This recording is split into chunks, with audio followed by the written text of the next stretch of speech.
Жасы үлкен ата мен оның немересі үйдің алдында ырсылдап, алпарысып жатқан екі итке қарап отырыпты. Иттердің біреуі ақ, екіншісі қара екен.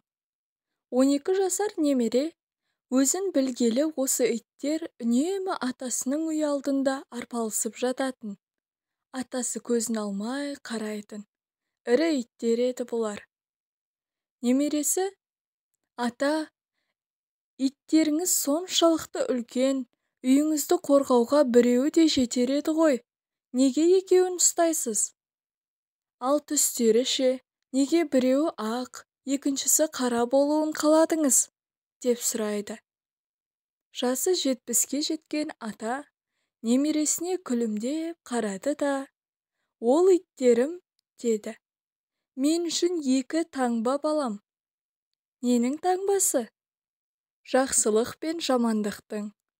Тура осы иттер ұқсап, ішіміздегі жақсылық пен жамандық үнемі күресіп жатады.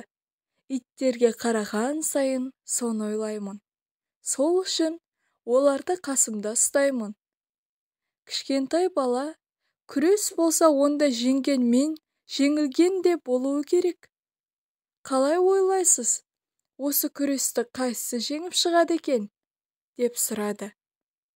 Атасы балаға күлімдеп қарап: «Қайсысы дейсің бе, балам? Мен қайсысына көп тамақ берсем, сол», депті.